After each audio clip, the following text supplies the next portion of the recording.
네.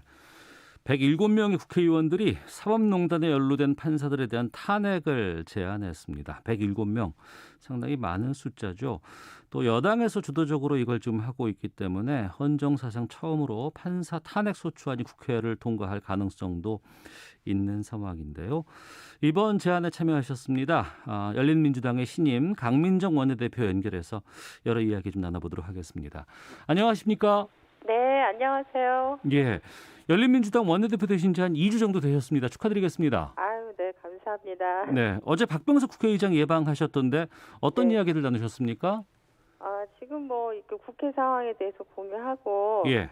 또, 저희 당이 소수당이잖아요. 네. 그래서 이 거대 당들이 하지 못하는 그런 역할들이 또 있잖아요. 네. 그런 것들 좀 잘해서 협조가 잘 돼서 21대 국회가 제 역할을 소임을 잘 마칠 수 있도록 네. 협력했으면 좋겠다. 이런 말씀을 같이 나눴죠. 예. 거대 정당들이 하지 못하는 것을 소수 정당에서 좀 해달라 이런 주문이었네요.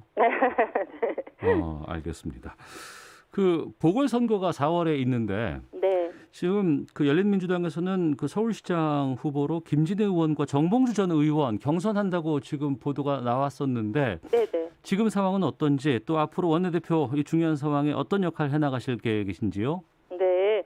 저희는 이제 열린 공천을 받았어요. 예. 그래서 당원들하고 그다음에 부산시하고 서울시 일반 시민들하고 해서 후보 추천을 받아서 이제 두 분이 사실은 이제 후보로 내부에서 확정이 됐고 내부 경선을 이제 거치고 아마도 설 전에 네. 내부 경선 결과 우리 당의 서울시장 후보가 확정이 될 것 같아요. 저는 이제 선거관리위원회가 이제 공식적으로 이제 이 전 과정을 운영을 하고 저는 예. 원내대표로서 이제 당 차원에서 좀 협력할 수 있는 것들을 찾아서 네. 같이 진행해야죠. 알겠습니다. 당 상황 좀 연결된 김에 좀 여쭤봤고요. 네네. 지금 원내대표님을 비롯해서 국회의원 107명이 사법농단 연루된 부장판사 2명의 탄핵을 제안을 했습니다. 네. 소수 정당들도 꽤 지금 여기에 참여를 하고 있던데 배경을 좀 말씀해 주세요. 사실 너무 늦은 거죠. 너무 이게, 늦었다. 그렇죠. 왜냐하면 이게 저는 2017년 3월 달 탄핵 이후는 네. 사실 그때 제기됐던 국정농단 각 권력기관 곳곳에 사실상 이 농단이 이루어졌었고 예. 그걸 바로잡는 그런 시간이었다고 생각해요. 네. 그런데 이제 그중에 뭐 예를 들면 국정원 개혁이나 또 검찰 개혁이나 여러 가지 관련된 있는 일들이 진행이 됐는데 사법농단 같은 경우가 그중에 제가 생각할 때는 가장 중요한 것 중에 하나가 아닌가. 네. 네, 그렇게 생각하는데 지난 3년 동안 사실 김명수 대법원에서 이렇게 이제 부여된 어떻게 보면 사법개혁 임무를 제대로 이렇게 진행을 못했고 네. 그래서 이제 국회의 시간이 아닌가. 네, 원래 사실은 스스로 이게 개혁을 할 수 있는 기회가 있었잖아요. 예. 그런데 뭐 보통 보면 이제 징계의 시효도 지나고 이 사법농단 판사로 검찰이 지목된 66명의 판사들이 있었는데 네. 그중에 사실은 10명만 대법원에서는 징계 회부하겠다고 명단을 또 압축을 했고 축소를 했고 네. 그거조차 제대로 진행이 안 되면서 시간이 다 지나가 버렸어요. 네. 근데 이거를 이제 그대로 내버려 두면은 이제 더 이상 이 사법농단에 대한 국민의 어떤 공적인 어떤 조치를 취할 기회를 이제 우리는 다 놓치게 되는 거죠. 그래서 네, 그 21대 국회 초반에 사실은 이런 문제에 대해서 좀 집중을 했으면 좋았겠다. 왜냐하면 20대 국회는 구조적으로 이런 걸 하기 어려운 국회였잖아요. 네. 네, 그래서 조금 아쉬운 면이 있는데 좀 늦었지만 지금이라도 국회가 헌법으로부터 부여받은 이 권리이자 책임이니까요. 사실 어떻게 보면. 알겠습니다. 네. 재판으로 할 수 있었으면 했어야 되는데 여기서 안 됐고 그렇죠. 재판과 내부 징계 조치라는 징계로도 게 다, 못했기 때문에 네. 그래서 이제 국회가 나서서 이 사법농단에 연루된 판사 두 명에 대한 탄핵을 지금 해야 된다고 하는 건데. 네, 그렇죠. 이 두 분들에 대해서는 사실은 이 재판 과정에서 예. 이미 그 법원 스스로 반헌법적인 행위다. 네. 그러나 처벌은 못한다. 뭐 사실 정말 약간 이 상식적으로 납득하기 어려운 얘기긴 하지만 어쨌든 헌법을 위반한 행위였다는 거를 법원이 스스로 판결 과정에서 이미 이 공식적으로 인정을 한 당사자들이에요. 네. 네. 그러니까 법적으로 무언가 나서서 조치를 취해야 된다고는 하지만 정작 사법부 스스로는 이 재판 과정에서 이걸 거르지 못했는데 21대 국회 출범하자마자 이제 판사 출신 의원들에게 저희가 좀 여쭤봤었어요. 그 당시에 이 사법농단 관련된 분들에 대해서 국회에서 좀 나서야 되지 않겠냐 그랬더니 해보겠습니다라는 얘기는 좀 제가 들었었거든요. 네. 근데 시간이 지나서 지금 이번에 지금 이걸 시작하게 되는데 네. 국회가 이걸 하기 위해서는 어떤 과정이 필요한 겁니까? 국회의원 이제 300명 중에 3분의 1이 100명이 네. 탄핵에 동의를 하면 발의가 돼요. 네. 그래서 지금 사실 107명이 사실상의 동의 의사를 밝혔기 때문에 발의는 어렵지 않다고 보고요. 예. 2분의 과반수가 찬성을 하면 이제 국회에서는 탄핵 소추가 공식적으로 되는 거죠. 그러면 이제 헌법재판소로 넘어가서 헌법재판소에서 최종적으로 헌법재판관 6인 이상이 이제 찬성을 해서 네. 최종 결정이 되는 거죠. 네. 107명이 이제 발의하겠다고 발표를 했고 보면은 이제 민주당 의원도 있고 뭐 정의당 의원도 있고 열린민주당에 이제 지금 강민정 원내대표도 참여를 하셨습니다만 네. 지금 오전에 더불어민주당에서 의원총회 있었고 이 자리에서 당론으로 이걸 채택할 것인가에 대한 논의가 있었다고 하는데 지금 끝났는지 아니면 아직 안 끝난 것 같더라고요. 아 그래요? 오늘 아마 여러 가지 지금 다뤄야 될 의제들이 큰 것들이 많잖아요. 예, 그래서 아마 의총이 생각보다 길어지는 것 같아요. 네. 어떻게 예상하세요? 저는 뭐 사실 이 문제 민주당 의원들이 이미 107명 중에서도 상당수가 동의를 했고 예. 그리고 민주당 지도부도 이 사안의 중요성을 충분히 인지하고 있을 거라고 생각해요. 그래서 긍정적 결과가 나오지 않을까 저는 그렇게 기대하고 있습니다. 네. 결과가 이제 뭐 곧 나오겠습니다만 네네. 결론이 만약에 당론으로 안 된다고 하더라도 탄핵 소추안 발의까지는 지금 의원들이 다 참여를 했기 때문에 진행이 되는 겁니까 그러면? 저희는 진행을 하는 게 맞다고 봅니다. 네. 이거는 사실 국회의원 개개인이 사실 헌법기관이고, 예. 그 헌법이 부여한 역할을 하는 게 맞죠. 네. 지금 이 탄핵의 대상이 되는 이 판사 있지 않습니까 두 분? 네네. 이분들이 지금 사표냈다면서요?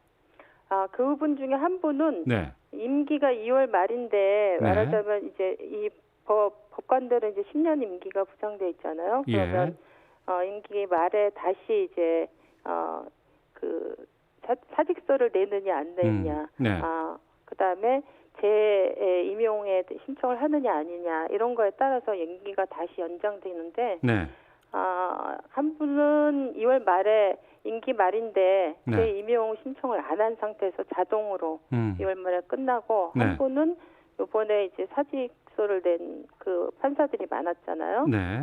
그 중에 한 명으로 사직서를 냈다고 하더라고요.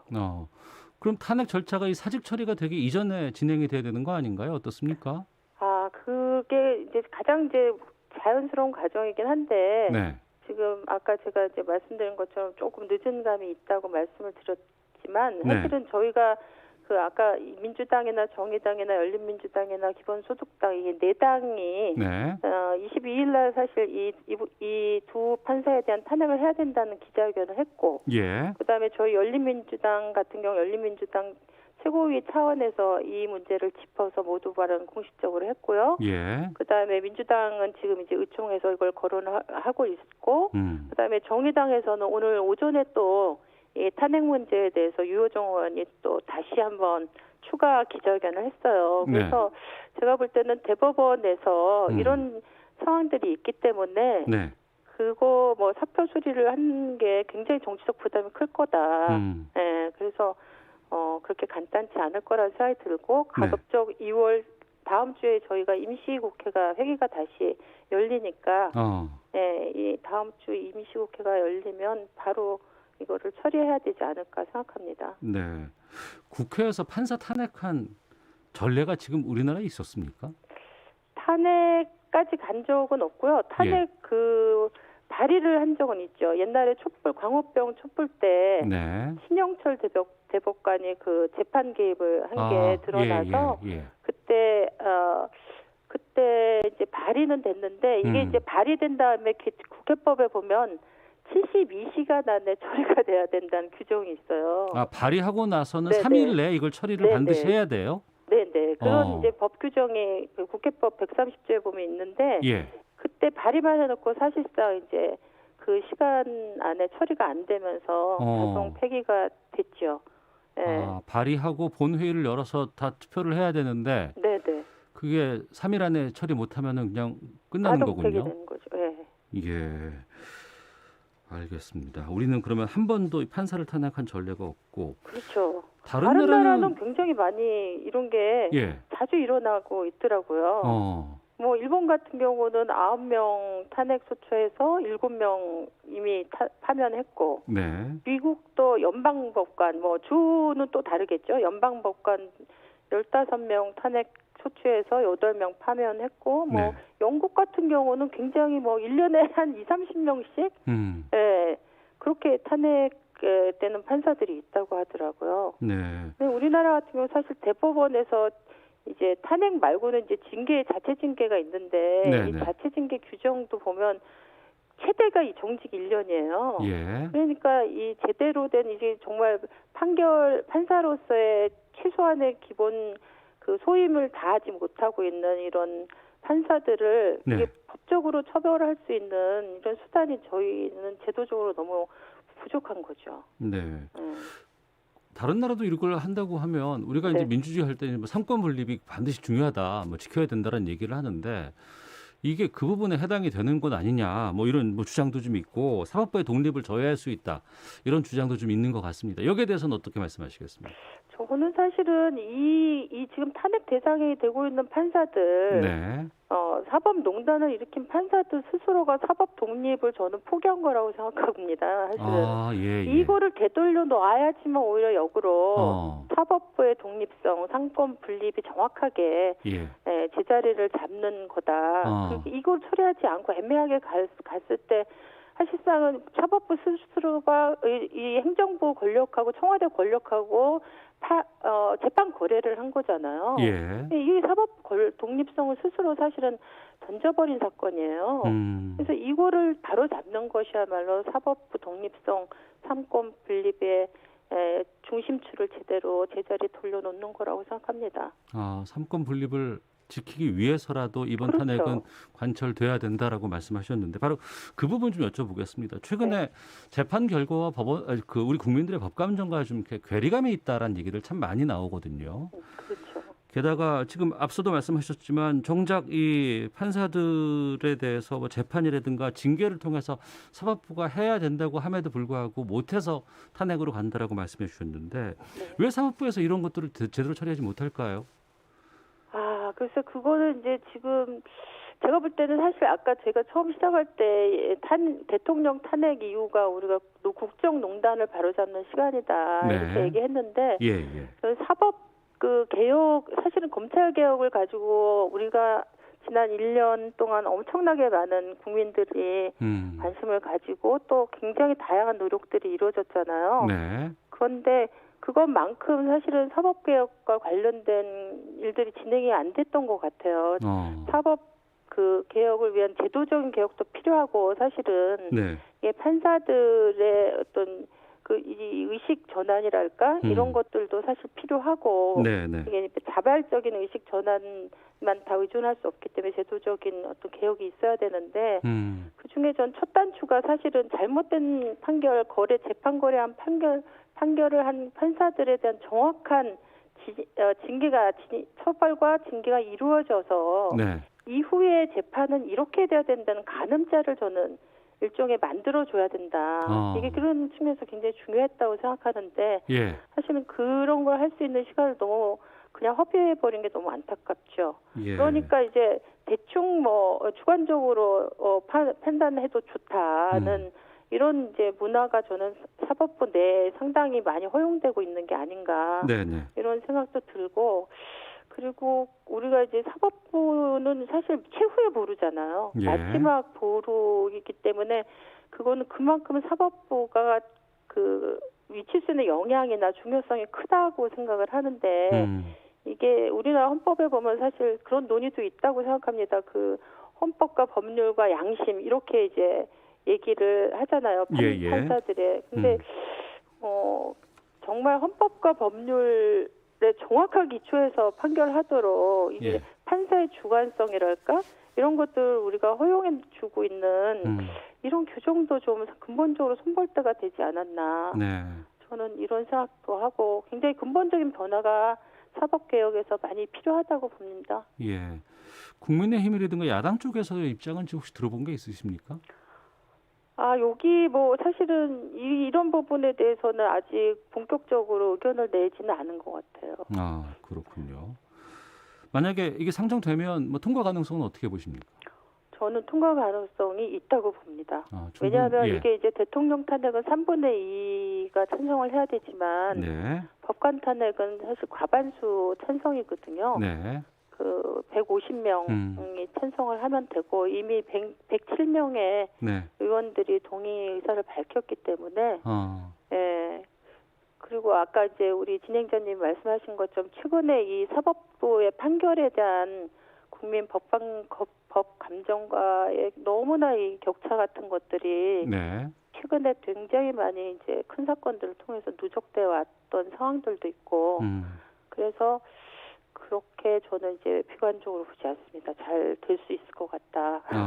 알겠습니다. 저는 이렇게 전례를 저희가 남겨야 된다고 생각합니다. 네. 그러면 더해서 네. 이번에 그 2명의 판사 탄핵 이후에 그 추가로 뭐 사법개혁 관련 입법 추진이라든가 뭐 전관예우 금지법 같은 거 제정한다든가 이렇게까지도 나가야 된다고 보세요? 전 필요하다고 봅니다. 이미 사실은 이탄희 의원 같은 경우에가 네. 사법행정 그 법원 행정처가 사실 문제가 됐었잖아요. 기존에 예. 이 사법농단의 중심적 역할을 했던 곳인데 그래서 이제 사법행정위원회를 신설하는 법안을 이미 냈었어요. 네. 근데 여기에 대해서 약간 지금 현재 대법원에서 이게 이제 위헌적이라는 해석을 달아서 약간 지금 제동이 걸린 상태긴 한데 이번에 이제 탄핵이 만일의 경우 전 국민적으로 지지를 받고 통과가 된다면 사법개혁에 그동안 미진했던 이런 부분들이 좀 이제 속도와 탄력을 받는 계기가 되지 않을까. 그러면 이제 사법개혁과 관련된 개혁 입법안들이 준비된 건 상당히 많이 있는 걸로 알고 있거든요. 그렇군요. 그래서 이런 것들이 제안이 되면서 탄력을 받을 것 같습니다. 알겠습니다. 여기까지 말씀 듣도록 하겠습니다. 고맙습니다. 네, 감사합니다. 네, 지금까지 열린민주당의 강민정 원내대표 연결해서 말씀 들어봤습니다.